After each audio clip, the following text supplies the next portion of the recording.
다이어트를 할 때 조금 조심해야 될 게 체중계에 계속 올라가는 거거든요. 왜냐면 근육이 생기면 몸은 좋아지고 있는데 체중은 증가하는 경우가 있거든요. 근데 근력 트레이닝은 난 정말 싫다라고 하시면 달리는 것 중에 근손실이 안 생기는 유일한 방법은 달리기를 할 때 살을 뺀다는 건 기본적으로 살이 쪘다는 거라, 만약에 무산소와 유산소를 한다면 무산소를 먼저 하고 유산소를 하는 게 좋습니다. 이유는 근력 트레이닝으로 근육의 볼륨을 높여서 몸의 배기량을 좀 높이거나 뛰거나 달릴 때 내 몸을 견딜 수 있는 근육을 만들고 유산소를 하는 게 부상의 위험도 없고 오랫동안 할 수 있어서 근력 운동을 먼저 하고 유산소를 하는 게 좋을 것 같습니다. 예전에는 비만이 문제였거든요. 근데 최근에 나이 드신 분들은 비만이 아니고 근감소증이라고 몸에 근육이 없어서 아픈 데는 없는데 걷지를 못하는 거예요. 질병의 패턴이 바뀌고 있어요. 걷는 게 불가능하고요. 근육이 없으니까 대사질환에 노출되어 있고요. 침대에서 누워 있을 수밖에 없어요. 그래서 기본적으로 유산소와 근력 운동을 병행해서 노멀한 몸을 계속 가져가야 되죠. 다이어트의 측면으로 보면 유산소가 맞다고 생각해요. 이유는 몸이 크면 뛸 수가 없거든요. 유산소를 할 수가 없어요. 그래서 자연스럽게 빠지게 되어 있는데, 근력 운동은 근육의 볼륨이 커져서 몸이 조금 커질 가능성이 있어서, 다이어트면 몸을 얇게 만드는 거잖아요. 그럼 유산소가 맞죠. 하지만 아까 말씀드렸듯이 계속 빼면 근감소증에 의해서 건강을 잃을 수가 있어요. 대략 3도 정도의 경사를 두고 달리기를 하시면 되고요. 달릴 때 주로 하는 실수들은 뒤꿈치로 컨택을 하는 경우인데요. 그렇게 되면 발바닥과 무릎에 충격을 주게 됩니다. 지금 보시면 이렇게 뒤꿈치가 먼저 강하게 닿고 발가락 쪽으로 오거든요. 이런 동작이 안 좋고요. 그 다음은 미드풋이라고 해서 발 중간에 닿긴 하는데 닿을 때 체중이 밑으로 떨어지는 거예요. 왜냐하면 달리는 건 점프를 하는 일이라 밑으로 내려가는 일이 아니라 디딜 때 몸이 펴져야 하거든요. 그런 동작들이 문제가 되고요. 정상적으로 뛰기 위해서는 발바닥 가운데로 딛고 발끝으로 밀어내는 동작이 가장 이상적입니다. 발바닥 전체를 지면에 닿으면 되고요. 제가 경사도를 올린 건 달리기를 하면 수직이 아니라 약간 앞으로 기울여야 되는데 런닝머신에선 기울일 수가 없어서 몸 대신에 런닝머신을 살짝 경사를 준 겁니다. 그래서 이렇게 달리시면 좋은 동작이 될 것 같고요. 런닝머신에서 달리기를 할 때 수평으로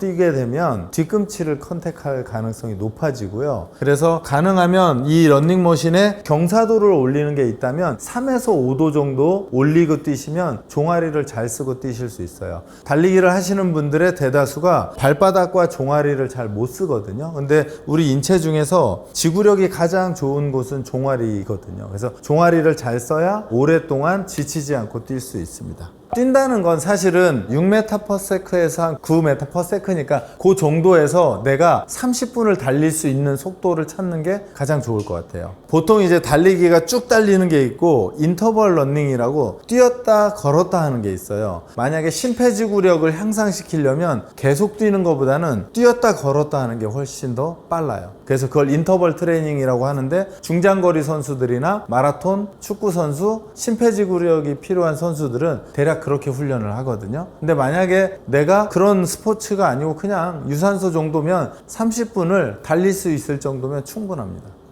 기본적으로 러닝을 할 때 이제 신발을 골라야 되는데요. 러닝을 시작한 지 얼마 안 된 약간 초보 정도 수준이면 그냥 이런 쿠션이 잘 들어간 신발 정도면 충분할 것 같아요. 카본화, 되게 비싼 운동화들은 나중에 조금 더 뛰는 어떤 능력들이 높아졌을 때 필요하고요. 또는 이제 굽이 좀 높은 것들은 디딜 때 몸에 불안정성이 생길 수 있거든요. 선수들이 최근에 그런 거 신긴 하는데, 초급자가 그렇게 신으면 발목의 불안정성 때문에 뛰는 것에 집중이 잘 안 될 거예요. 그런 신발들은 뛰는 능력이 조금 높아졌을 때 선택을 하시면 좋을 것 같습니다. 공복에 유산소를 하게 되면 두 가지 효과가 있겠죠. 왜냐하면 내 몸에 에너지가 없는 상태고, 그 상태에서 달리기를 하면 혈관에 있는 또는 근육 주변에 있는 지방을 가져다가 태우면서 에너지를 만들어내니까는 훨씬 더 다이어트 효과는 있을 것 같아요. 공복에 달리거나 그런 것은 다이어트를 하거나 체중을 조절하는 데 있어서 도움이 된다고 봅니다. 안 좋은 점은 아무래도 식욕이 올라가면서 점심과 저녁에 폭식을 하면서 원래 먹는 칼로리보다 많이 먹어서 문제가 생기거나 살이 너무 빠져서 다시 살을 찌기 좀 어려운 상황으로 가는 그런 형태도 있을 것 같아요. 그래서 다이어트를 한다 해도 체중에 대한 어떤 마지노선은 정하고 하는 게 좋을 것 같다는 생각이 들고요. 살이 너무 빠진다면 유산소를 잠시 멈추는 것도 좋을 것 같아요. 운동 중에 물은 마셔야 합니다. 운동 중에 물을 마시지 말라는 건 쌍팔년도에 나온 거거든요. 군대에 있을 때나 선수들 막 고강도 트레이닝을 시킬 때 정신력을 올린다고 해서 그렇게 하는데 과학적으로 봤을 때 말도 안 되는 얘기고요. 만약에 러닝을 한다 그러면 뛰기 1시간에서 2시간 전에 여름이라면 물을 한 500ml 정도를 마시고요. 정상적으로 수분을 섭취한다면 15분에 200ml 정도의 물을 먹는 게 좋아요. 왜냐면 이 물을 먹으면 한 번에 다 흡수를 못하기 때문에 흡수할 수 있는 양을 시간 텀을 두고 마시는 게 가장 이상적입니다. 마시고 뛰면 아픈 걸 한 번에 많이 먹어서 그래요.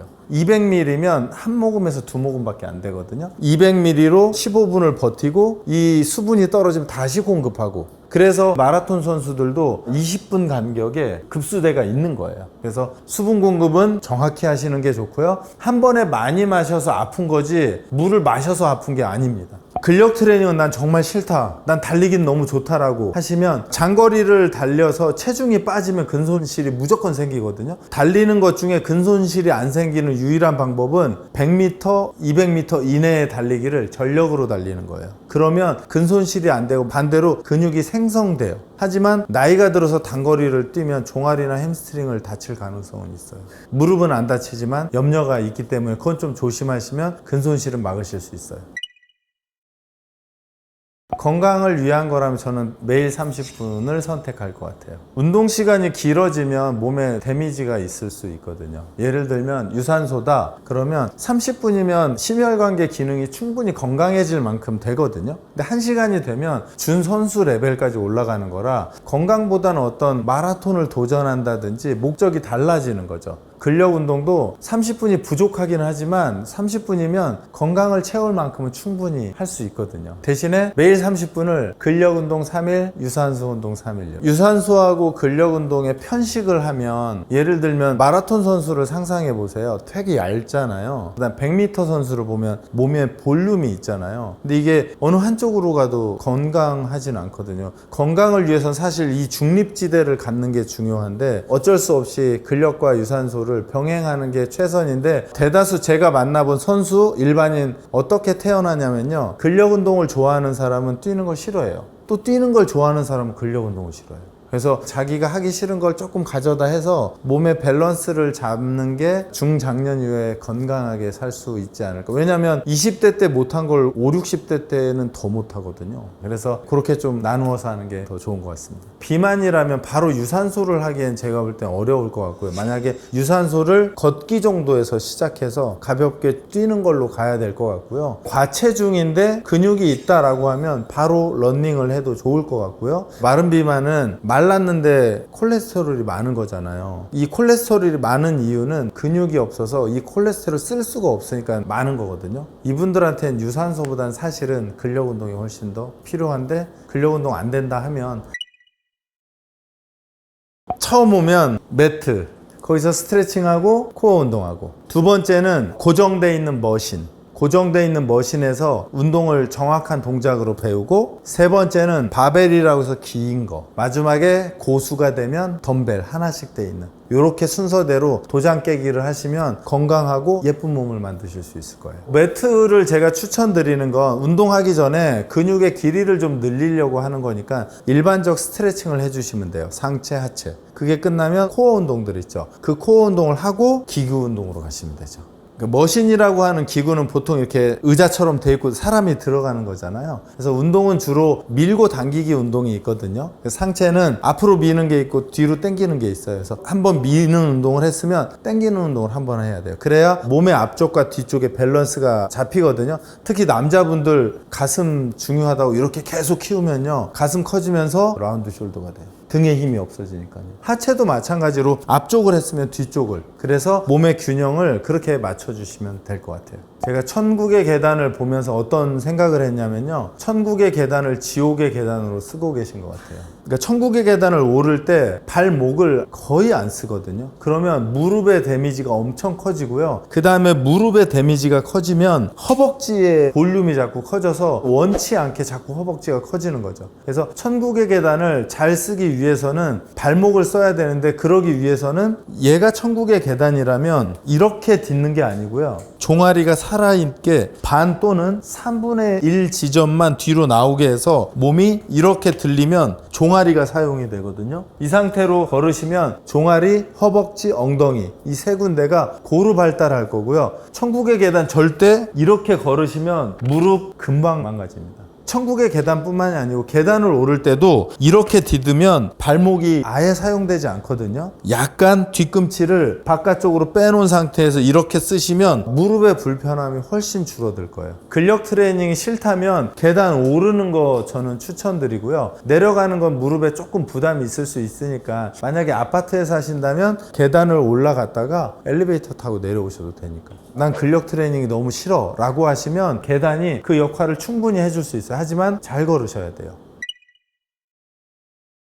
살이 찌는 거는 뭐 복부 비만, 예를 들어서 팔에 이렇게 살이 찌는 건데요. 기본적으로는 그분의 체형이에요. 살이 빠지는 건 사실은 몸 전체가 같이 빠지는 건데요. 보통 복부에 살이 찌는 이유는 생활 습관으로 보면 복부에 근력이 없는 경우예요. 힘이 없어서 복부가 풍선처럼 이렇게 배불러지거나, 또는 그 여성분들이 이렇게 삼두 여기가 살이 많아서 흐느적거린다 하잖아요. 근력이 없어서. 체형을 뺀 나머지는 두 가지의 가능성이 훨씬 더 커요. 그렇게 복부에만 살이 찐다면 코어에 근력이 없는 거죠. 근데 코어의 근력은 꼭 코어 운동을 한다고 생기진 않아요. 달리면서도 코어를 잘 잡고 뛰면 근육이 생겨요. 왜냐하면 코어 근육 없이 달릴 수가 없거든요. 이렇게 삼두 운동만 계속하면 삼두만 빠지는 게 아니라 전신에 있는 지방이 혈관을 통해 나와서 분해되는 거라, 우리가 생각하는 것만큼 여기만 움직인다고 여기에 있는 지방만 탈 일은 없어요. 얼굴에 살 없는 분들의 고민은 얼굴에 살이 없어지면 복부는 살짝 없어지거든요. 그래서 뱃살을 빼려면 얼굴은 완전 마른 상태가 되는 이유는 같은 비율로 빠지기 때문이에요. 그래서 한 곳만 빼는 건 꿈이에요, 꿈. 생리학적으로 지방이 어떻게 소실되는지를 알면 그 말을 할 수가 없어요. 뭐 뱃살을 뺀다, 삼두에 그 살을 뺀다는 것은 사실은 거기 있는 살을 빼는 게 아니고 근육을 좀 더 탄탄하게 만들어서 들어간 것처럼 보이는 거죠. 그래서 오히려 뺀다는 표현보다는 그 근육을 탄력 있게 해서 뼈에 딱 붙여준다라는 말이 맞아요. 왜냐하면 복부도 내가 코어 근육이 생기면 얘가 쫀쫀해져서 당겨지는 거고요. 삼두도 팔굽혀펴기 같은 걸 하면 힘이 생겨서 딱 달라붙는 거거든요. 그래서 그렇게 생각하시면 될 것 같아요. 팔뚝을 보통 이제 삼두박근이라고 하거든요. 삼두박근의 탄력을 만드는 가장 좋은 방법은 팔굽혀펴기예요. 특히 여자분들이 그러실 텐데, 이 삼두 근육이 흐느적거리는 분들의 특징은 무릎 꿇고 팔굽혀펴기를 한 개도 못 하실 거예요. 팔굽혀펴기를 할 수 있으면 근육이 그렇게 늘어지지 않거든요. 팔굽혀펴기를 하시면 요 팔뚝살이 빠지실 거예요. 여성은 무릎 꿇고 시작을 해서 20개 이상 넘어가면 무릎 떼고 하는 걸로 바뀌거든요. 그래서 우선 무릎 꿇고 밑으로 완전히 내려갔다 펴는 동작으로 점차적으로 개수를 올려가시면 팔살 무조건 빠지게 됩니다. 보통 옆구리살은 이제 코어랑 관련이 되어 있어서 코어 근력이 좀 만들어지시면 옆구리살이 좀 들어가는데요. 그러기 위해서는 유산소랑 근력 운동을 병행하시면 도움이 될 것 같고요. 만약에 유산소만 한다 라고 하면 뛸 때 호흡을 좀 잘 하셔야 돼요. 왜냐하면 호흡 근육이 복부의 근육들을 자극하거든요. 그래서 호흡을 규칙적으로 마시고 뱉고를 잘 해주시면 유산소 운동 안에서도 코어 운동을 충분히 할 수 있습니다.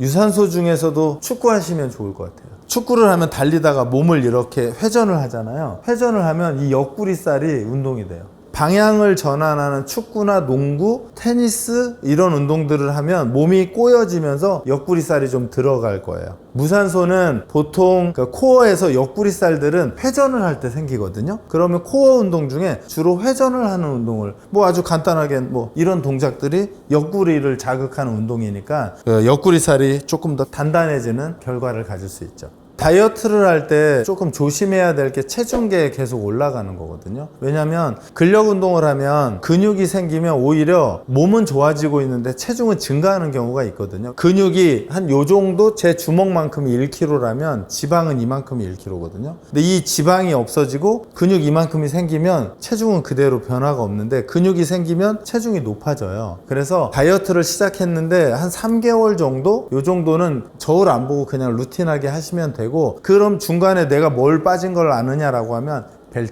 벨트의 사이즈가 무조건 줄게 돼 있어요. 벨트 사이즈가 한 칸씩 줄면 허리가 얇아진다는 거거든요. 그래서 그걸로 확인하시는 게 제일 좋고요. 체중계는 제가 볼 때는 너무 그렇게 집착 안 하셔도 좋아요. 그래서 오히려 그런 말 듣는 사람이 건강하실 거예요.